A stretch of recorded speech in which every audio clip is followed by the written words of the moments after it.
All right, good morning, everyone. Good morning. Ah, it was not bad. I think it could be better. Good morning, everyone. Good morning. Yeah, good. All right, so welcome, everyone. Welcome for those watching us through the internet. It's a pleasure to have all of you guys here. We start a new month, and this month we're going to talk about mediumship. And, because we're talking about mediumship, and it's the first lecture, Teresa will talk about what mediumship is, right? That will be the topic for today.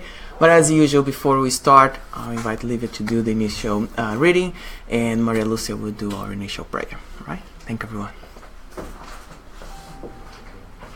Good morning, everyone. Good morning. Today, the initial reading is from the book Happy Life by Givaldo Pereira Franco and Joana de Angelis. God gave you willpower. If it seems too weak to you, that is because you have not been exercising it. Each and every moral or organic function needs practice to be able to respond rapidly to mental commands. Train it by attempting to correct bad habits, and you will eventually be meeting bigger challenges. Through a disciplined will, you will be able to attain the highest objectives of your current life. Do not give up if at first you do not succeed.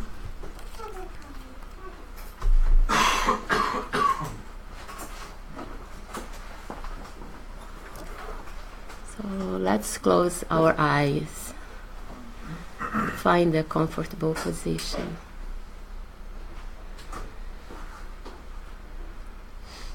And think of Jesus, our master and friend. And let's ask him to connect our minds and hearts to the higher spirits who will be here this morning, inspiring all of us, so we can understand today's lesson and bring it into our lives,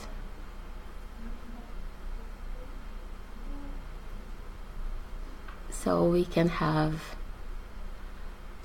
a better week in harmony and peace with our friends, family, co-workers, neighbors, who are our spiritual family.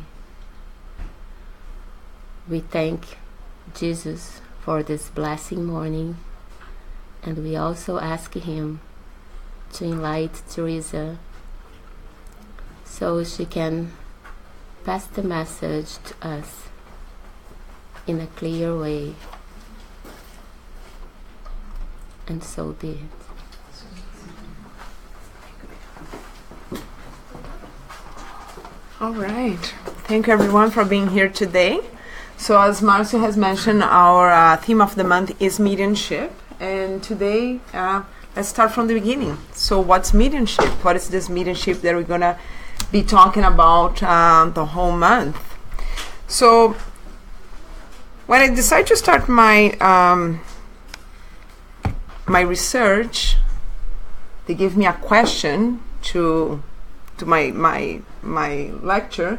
So like anybody else today, this day when you have a question, what we all do these days? We Google, exactly. So I do the same. Why not? Let's see what Google tells us.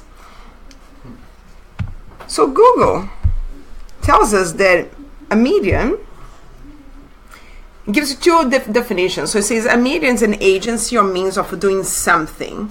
So for example, using the latest technology is a medium for job creation, right? So it's just something, it's a tool, something that we use to make something happen. So for example, people who work in marketing, and Raquel can correct me if I'm wrong, and if anybody here works in marketing, what marketing does? The main goal of marketing is to find the right medium, or as called the right media, so they can transfer the message that they want to transfer to someone. So for example, if they want to sell a product for someone who's a teenager between 14 and 16, I don't think they're going to use the pages of Globe and Mail, Politics, and Economy, because the chance of a teenager reading those pages is going to be probably 1 to 2% if they're lucky. So what they're going to use as a media, they're going to use probably social media, Facebook, because then the chance of reaching that average age is going to be way higher, right? So that's what they do. They try to find their medium to pass a message, to sell a product, or whatever it is, right? You can use a radio, you can use a television, newspaper, social media. Those are all mediums. Those are all types of media or medium to pass an information, to sell a product. The other definition that Google gives us is the intervening substance through which impressions are conveyed to the senses, or a force acts on objects at a distance. And it gives the example of the radio, right? So radio communication needs no physical medium between the two stations. At least no physical medium that we can see, but it does use a medium, right? So take that example of the radio. So for example, in here, the satellite is the medium that receives the information from one station, gets the information, and sends to the other station. So the satellite is the medium here, right? Gets an information, sends to another one. And you can think of another medium here, which is the air. Because where's this information going through to getting here? There's something that's carrying that information from the station to the satellite, and from the satellite to the station, right? Same thing when we're talking. So a radio, for example, someone's there in their booth in a radio station, and they talk to a microphone. The microphone goes to an amplifier. From the amplifier goes to a transmitter. The transmitter goes to the antenna. The antenna goes to our radio or to our TVs. And then now we have an image, we have a voice. And here I can see quite a few mediums in here. Because I can say that the microphone is the medium between the person who's talking and the amplifier. The amplifier is the medium between the microphone and the transmitter. The transmitter is the medium between the amplifier and the TV, and so forth and so on. So medium is just that tool that it's able to receive information and send it to somewhere else, right? Receive and give information. Again, if there was no air here, none of this would happen either, right? So if there was no air in here right now, you guys would not be able to listen to my voice, which probably for most of you, for some of you, would be a blast, maybe to not be able to hear my voice, right? Unfortunately, the air is staying, and you guys are going to listen to me. It's too bad. But that's what it is. The air is the medium between my voice and your ears. It's what's carrying the message. It's grabbing the message from me, it's carrying and giving to your ears, right? The internet right now, it's the medium that we're using, so people who's at home can actually see this lecture as well, right? The medium, Marco right now is the medium that I'm using there behind the computer, helping the message to go. So there's so many mediums here right now to make sure that someone gets this message at home, right? Does anybody have any problem seeing this as a medium? Simple, it's natural. Is any miracles here?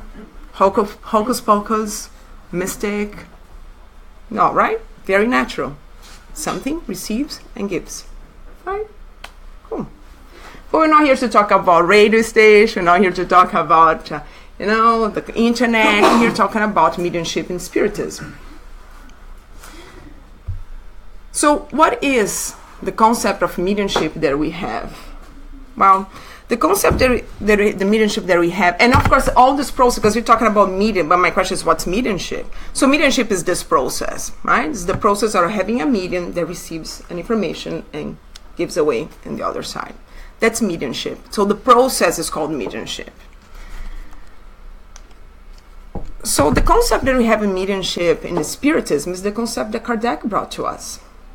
And what Kardec says is that every individual who senses the influence of spirits to any degree of intensity is a medium. This faculty is inherent to humankind. So basically, he's saying that, there's many, so here's already start to give you some concepts. He's saying there's many degrees of mediumship, from just a light sensitive to what we call ostensive medium, right? And he says that it's inherent to humankind. And he even says further, says, it therefore does not constitute an exclusive privilege. Thus, we can state that everyone is a medium to a certain degree. So, what Kardec does is he starts to bring this concept of a natural thing. Just like when we look to our radio station and this transmitting, receiving, and see as a natural, he's saying, hey, this is natural. We all have it, actually. By the way, we all have it, different intensities, but we all have it, right? And he's saying there's nothing special, because before we had all this information, we also think the medium is that person special. They came in, like God created them with some special abilities that other people don't have it. And Kardec's saying, no, we all do. It's just that some of us developed a little bit more, some of us didn't. But we all do. So the main thing that Kardec does, he takes away that veil of obscurity. Before we have this whole knowledge, because he didn't create mediumship, that I can tell you for sure. In history, mediumship exists for, I think, from as long as we have been here as a human beings. He didn't create it. He maybe created the terms, mediumship, medium, spiritist, that's it, but he did not create mediumship. Mediumship has been in history for a long time. And in fact, it's not a privilege of Spiritism either, because it has been in every, I would say pretty much in every single religion. They just don't call mediumship.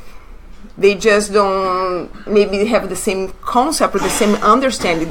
They don't interpret in the same way, but mediumship has been everywhere.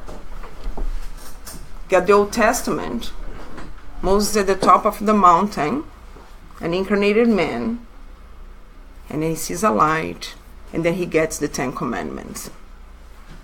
Spiritism, we call this a mediumship. We call this a medium. To us, Moses is a medium. He was able to get information straight from God. That's what's in the Old Testament. However, if you talk to the people who follow the Old Testament and who are not Christians and everything, they're not going to say that's mediumship. They'll never say it's a medium. Just going to say he received a message from God.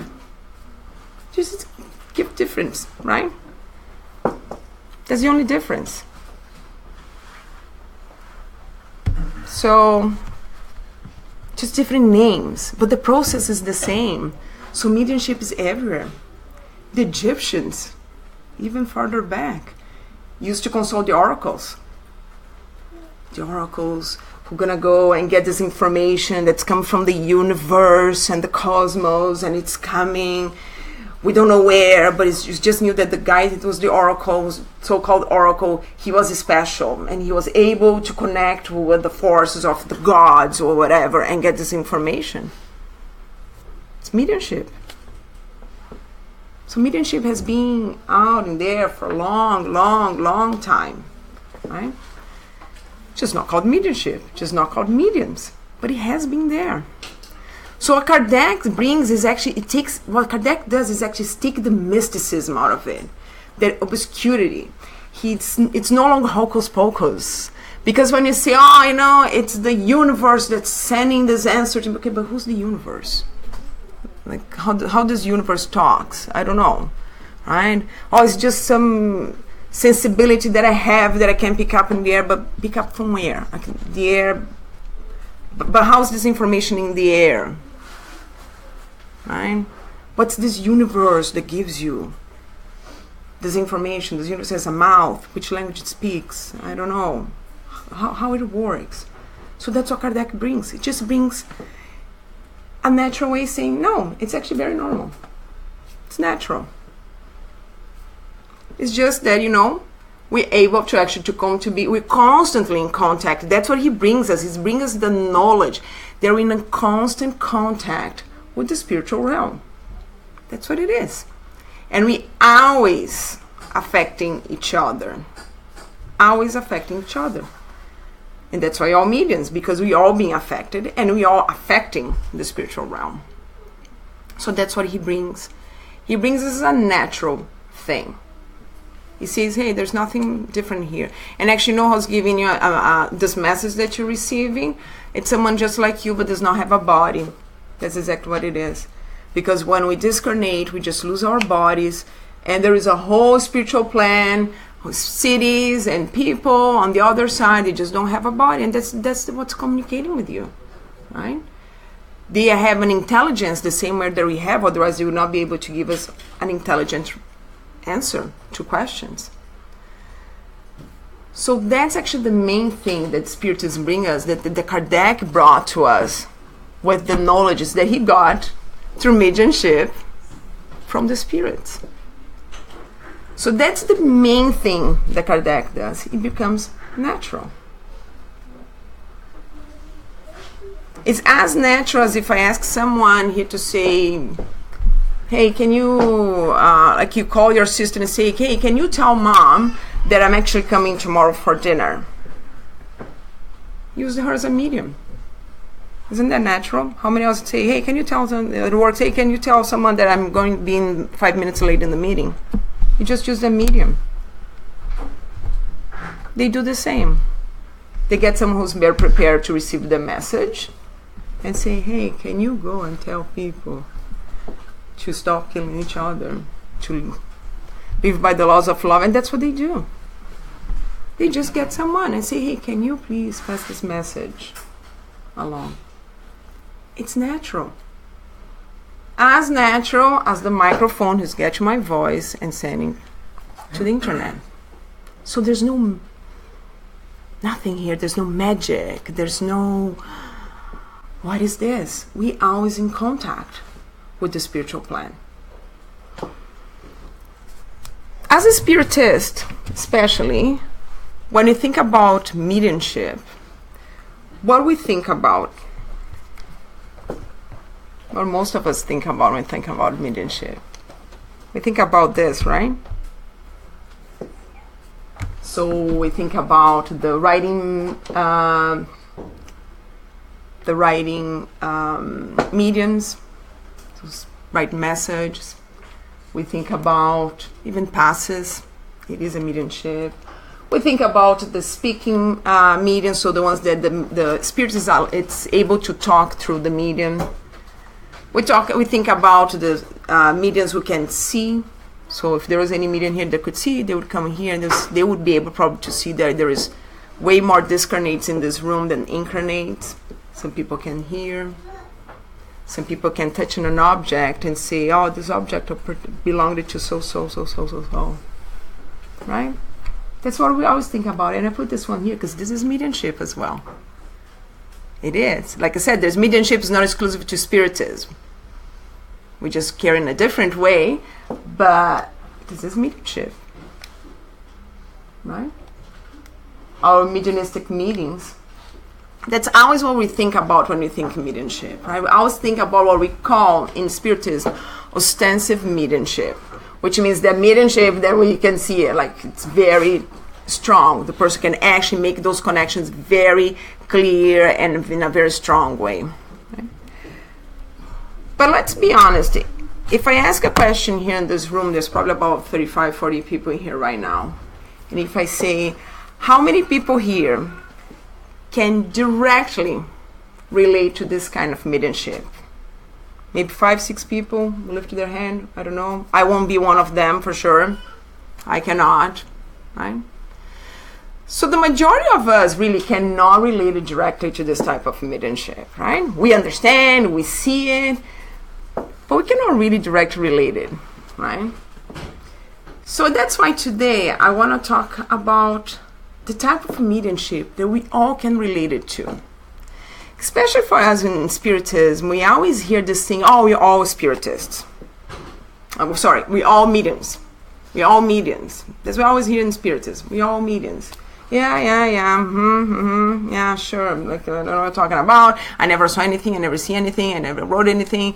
I never sensed anything. So I don't know what you're talking about, but maybe I'm just the exception on that, saying that we all mediums.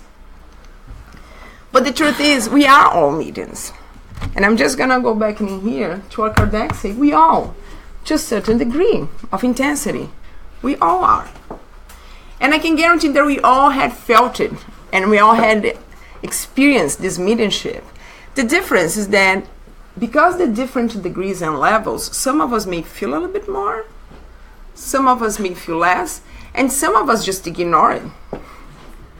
Just ignore it. Some of us ignore because we really don't want to know. I don't care. We're afraid. Some of us just because we don't take our time to actually analyze what's happening, right?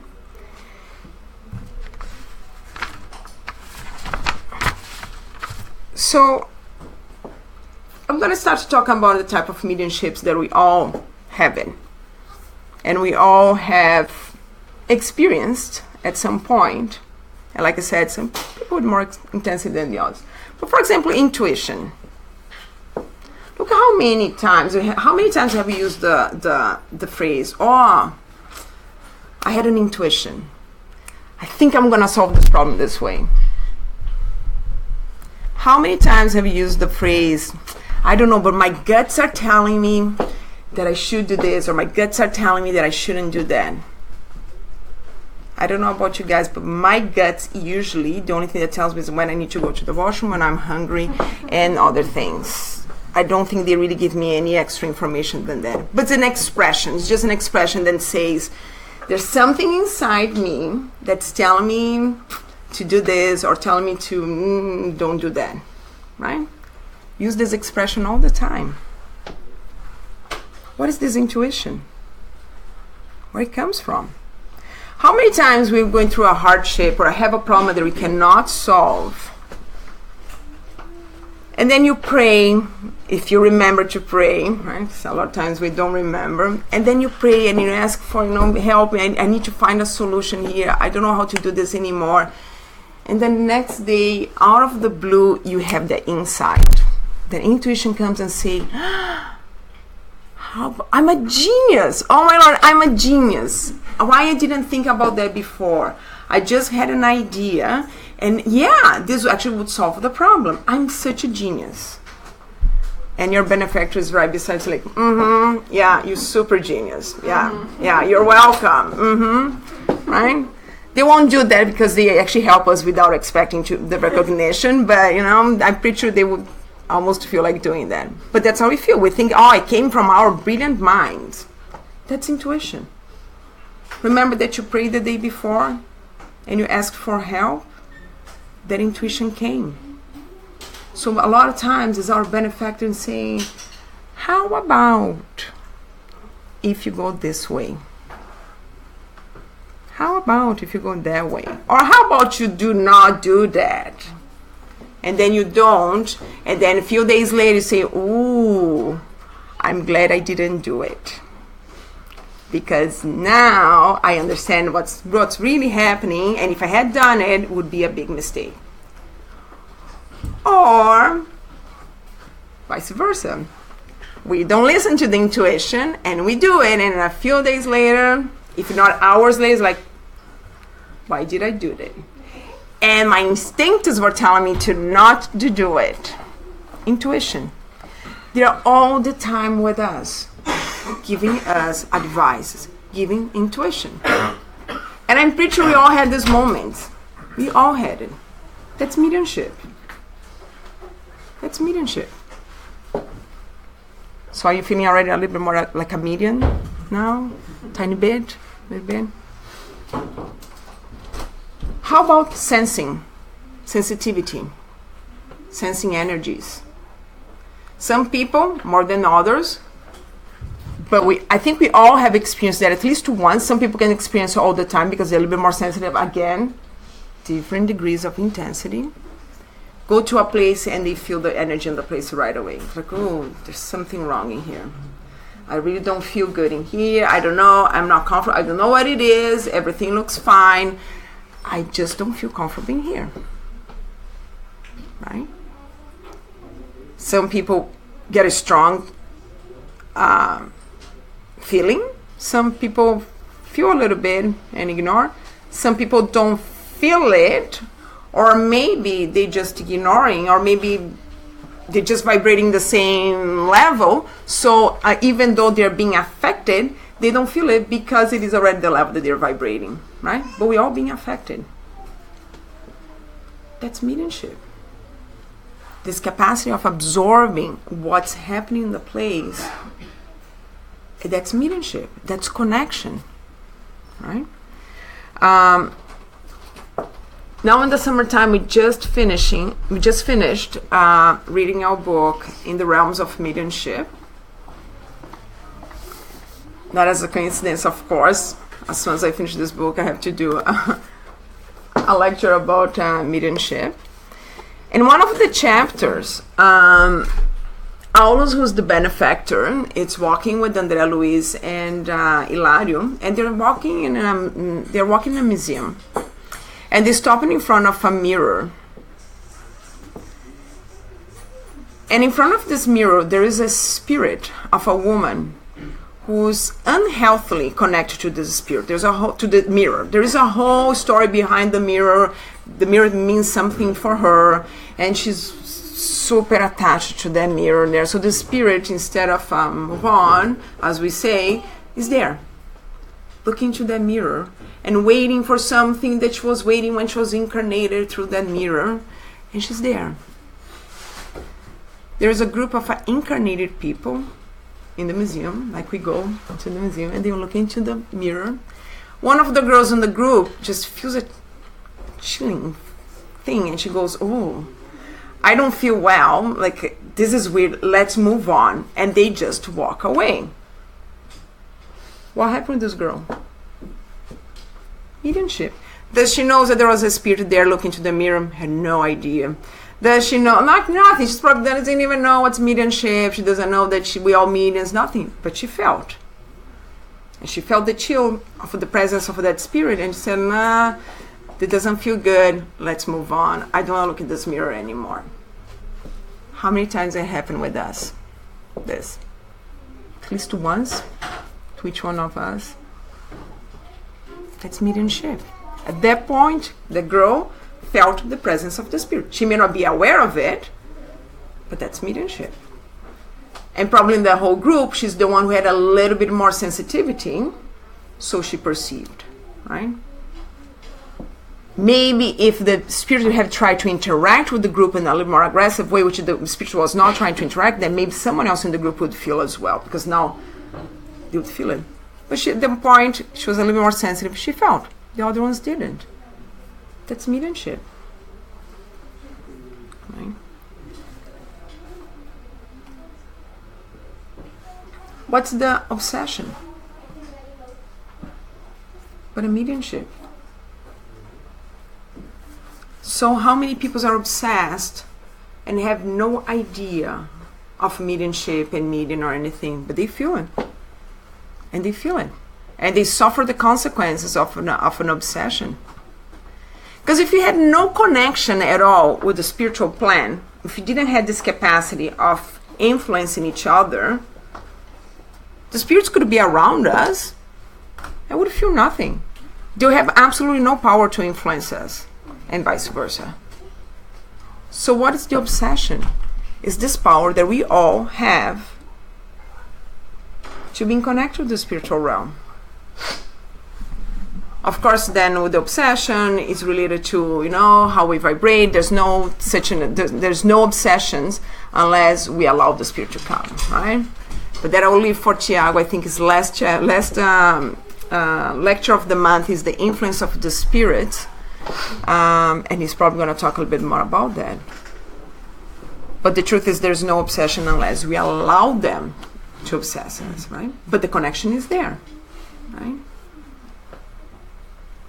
So that's mediumship. We all have it. We all have it. How many times there's days that we're like having a really bad day and you do something or you think something or even say something and you say, wow, why did I say that? Like, I normally would not even say that. That's not even me.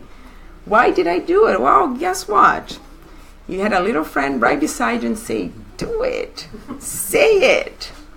Yes, go to revenge. And because I'm already in that mood, so I'm opening the door to that inspiration, intuition, I follow. I make the choice to follow. Let's not blame on the spirits. In the end, the choice, it's ours. To either answer to any inspiration or intuition or not. Doesn't matter if it's a good intuition, if it's a bad intuition. It's ours. The final choice is ours. Right? That's mediumship. Right? Feeling a little bit more like a medium right now? Mm-hmm. So we are all mediums. Now, can mediumship happen between incarnated people? Because that's the other thing too. We always see mediumship very easy as like, oh, this connection between incarnated and discarnated. But can mediumship happens between incarnate? Yes, absolutely. Because even as spiritists, we forget all the time that the only difference between us and the discarnated spirits is that we have a body. But we are all spirits in the end. That's what we are. We are all spirits. So when I'm angry with someone because they did something to me, and now I'm vibrating to that person and say, you know what, I want you to lose your job, or I want this to happen to you. I want to, like a truck just like run you over. I'm creating a thought, very light, yeah. So I'm creating a thought, and we know through the spirits that every thought that we create, it creates a matter, and it travels, and it goes to the person. Isn't that mediumship? And am I transmitting something? And that person may receive it. That's mediumship. Now, depending on how the other person is vibrating, they may completely neutralize what I'm saying, because they're such a good spirit. They actually generous people. They in general keep good vibrations, good thoughts, and everything.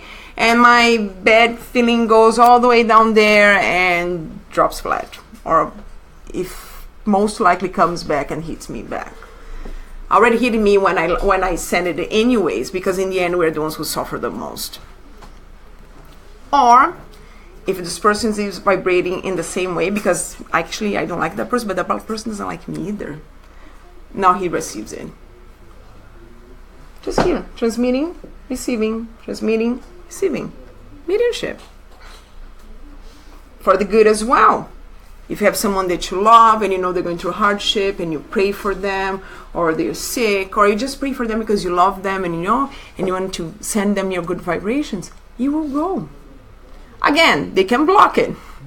Because if I'm vibrating negative all the time, my negative thoughts are negative all the time, and someone's sending me a positive thoughts, all my good benefactors are here, and I'm vibrating negative all the way, what I do, I block it. And I don't receive it, or I receive like a minimum part of it. Mediumship. Between incarnate. All the time. We are all connected all the time. This mediumship happens between us and the discarnated. So in the other way, can we influence them on the other side?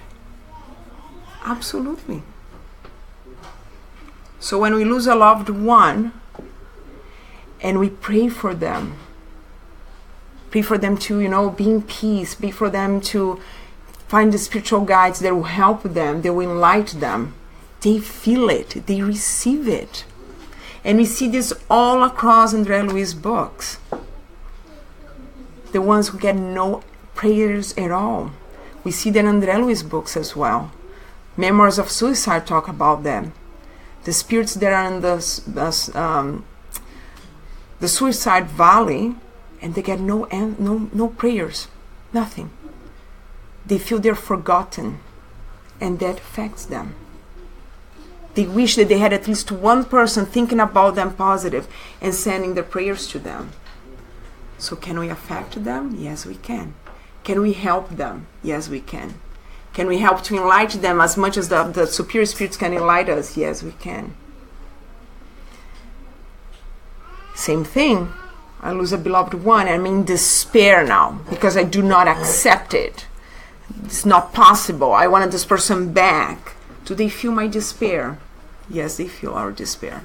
They feel my despair. Now imagine if I loved the person, but the person also loved me, and then now they see me suffering. Now they're suffering because they see me suffering. And we just keep feeling each other suffering. So mediumship. So are we all mediums? Yes, we are all mediums. And we're mediums with the capacity to affect each other in here. We are mediums with the capacity to affect our spiritual brothers and sisters in the discarnated realms. We are mediums able to be impressed by the spiritual realm as well. So the whole thing is just a big mediumship. That's how we live. Like we're living in a big mediumship process. So that's actually what Kardec wants to say when they say, oh, we're all mediums. That's what he's saying. Because we always hear this thing like, oh, we're all mediums. Yeah. I don't know what you're talking about. We are. Believe it. And the day that we understand that we're all mediums and that we're all able to affect each other, that what I do, what I think, can affect the people around me, incarnated and discarnated, maybe we'll take it there with a little bit more responsibility. Because now we're responsible for each other. I'm responsible for myself, but I'm responsible for each other. Right? And that brings us to the moral values or the moral aspects of mediumship. And that's why in Spiritism, there is no mediumship without the gospel. It's not a coincidence that Kardec wrote 5 basic books. One of is the Medium's book, where one is the Gospel according to the Spiritism. And he makes very clear that one without the other, it's very dangerous. And basically the mediumship without the gospel is very dangerous. If you have the gospel, you don't have the mediumship or the ostensive mediumship, what is it called? We're fine. But mediumship without the moral values, without the gospel, very dangerous. Very dangerous. For ourselves mostly. Yeah, we can affect the others, but very dangerous. Because then in the Spiritism, we understand 2 things. First, that depending on my moral values and on my moral evolution, that's the kind of a spirit I'm going to have around me most of the time. So if I'm prone to go around and kick everybody around and don't care, step on everybody, live a selfish life, imagine what kind of spirits I'm going to have around me, giving me advices and intuition. Not that I don't have my benefactor there, I do. But if I'm a selfish person, I'm most likely to answer to the spirit that's feeding my vices. Right? Same thing. If I have a high moral values and I leave them, right? So I'm not talking about theory, I'm talking about practicing. I'm connected to the higher spirits. That means that maybe lower spirits won't come and try to, tease me or try to tempt me. Yes, they will. But because I'm not connected with that kind of a vibration, I'll say, wow, I would never do that. I won't even think about, or maybe they're not going to barely receive the information because I'm blocking.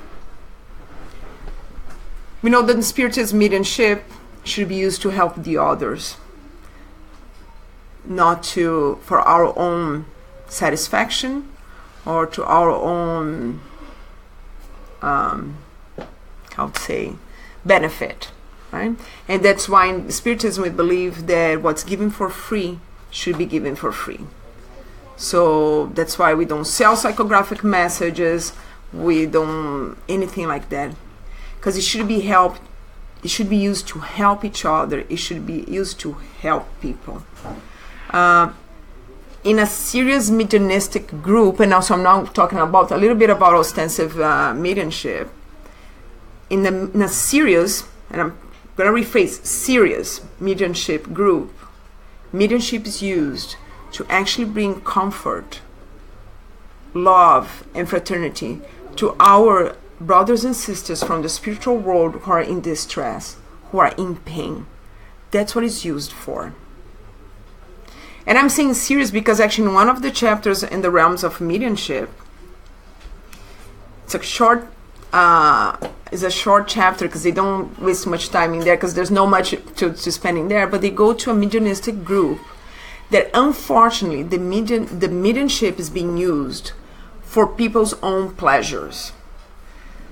So André Luiz and Elias are watching this mediumship group, and basically what they have is two mediums talking with the spirit, so being the medium between the spirit and the incarnate in there. And what the people are asking of those mediums is, one of them is asking the spirit through the medium, when I'm going to get my money. Can you fast the process, because the supposed to get some money from something, but the process is a little bit slow. So we want the spirit to go there to make the process to go a little bit faster.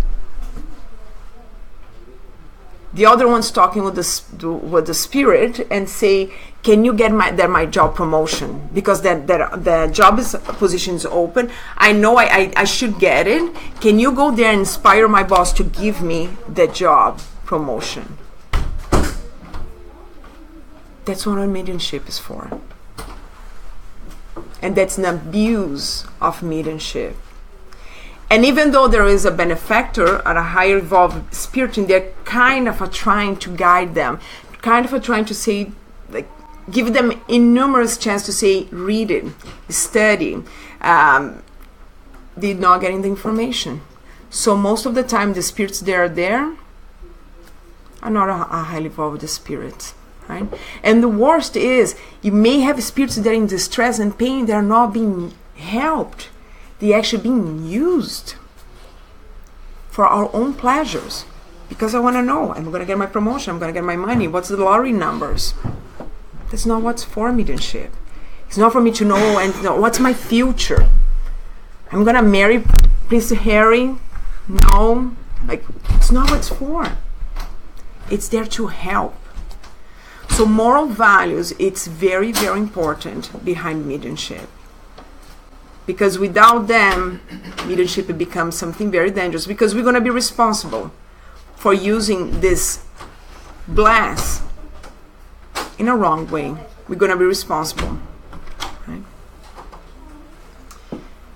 And to end this lecture, you guys all happy with this end, right? Because you guys are always thinking about what's coming after. I know, yes. Probably about 5% of you right now is really listening to me.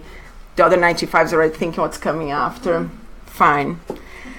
But to end this lecture, I want to bring in the type of mediumship that, in my opinion, after finishing this book, Mechanisms in the Realms of Mediumship, it's the most important of mediumship type that we can ever use.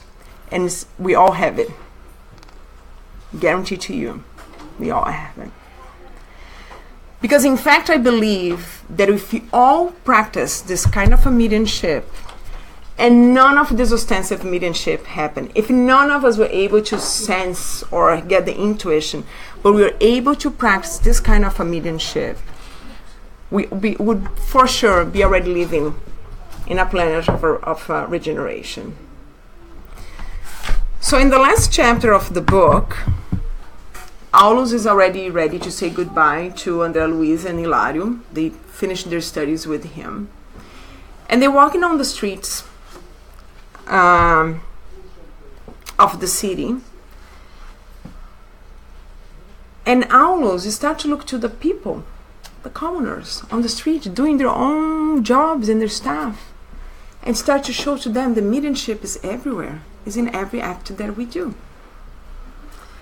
In fact, he walking down the street and say, look, mediumship is an instrument of life, appears everywhere. The farmer is the medium for the harvest. The plant is the medium for the fructification. And the flower is the medium for the fragrance. Everywhere we give and receive, filtering the resources that surround us and molding their manifestations according to our abilities.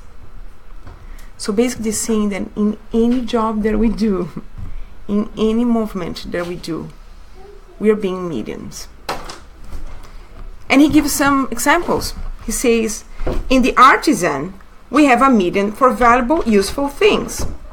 From the devotion that he or she dedicates to the task, a lot of the comforts that civilization enjoys are born. Street sweepers. So the guy who's cleaning the street is a valid medium for cleanliness. He's a medium. He's cleaning. It's through his work that the street is getting clean. So he's saying that in any little work that we do, we are mediums in the society. It says this is a court where the judge is the medium for the law.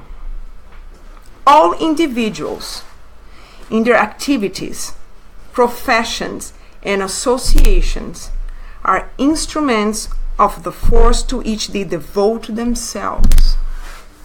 So in our work, at home, as a parents, we are all mediums. Parents are the mediums chosen by God to give moral value to their kids, to educate them. That's being a medium.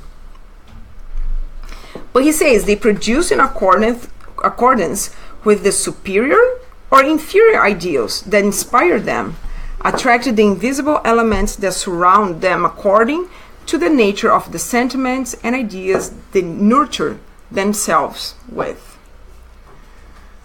So in our work, we're being mediums. If I do my work well, the next person can do their work well as well. If a CEO of a company does not do his job well, and this company now closes their doors, thousands of families can be affected. He's a medium, helping to provide jobs to people. So basically what Aulos is telling here is let's be a mediums of the gospel. Because that's the mediumship that we're asked to. Yeah, it's great that we have this connection to the spiritual world, because I think without them it would be very hard. Like with them is hard. Without them would be almost impossible. But let's connect with the mediumship that's at our reach in every single moment. Is to be a medium of the gospel. And that's exactly what Christ invited us to do in this passage from Matthew. He says, and whoever gives one of these little ones only a cup of cold water in the name of a disciple, assuredly, I say to you, he shall by no means lose his reward. That's what he's inviting us. He's inviting us to be a mediums of his gospel. So when I treat someone with a little bit more tolerance than I did yesterday, when I'm a little bit more patient, when I'm forgiving someone, we're being mediums of the gospel. Because that's what God and that's what Jesus brought to us. Love your enemy. Love one another. So when we start to do this kind of a mediumship, which is being mediums of the gospel, mediums of being the tools that bring the teachings that Jesus brought to us to our practice daily lives, will transform this planet. That's what we need. So let's be mediums of the gospel. And that's what I want to leave us all with, this invitation to be a little bit more of a mediums of the gospel. Thank you.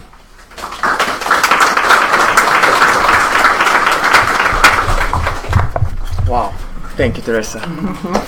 We do have time for a few questions or comments. If you have anyone in the internet as well, Medium Marcus is there to Yes. send us the message. Anyone? Any question, comment? All right. Yeah. That was great. Thank you very much, Teresa. So let's get prepared for the passes. For those watching us for the internet, we thank you for your participation. Hope to see you guys again next week.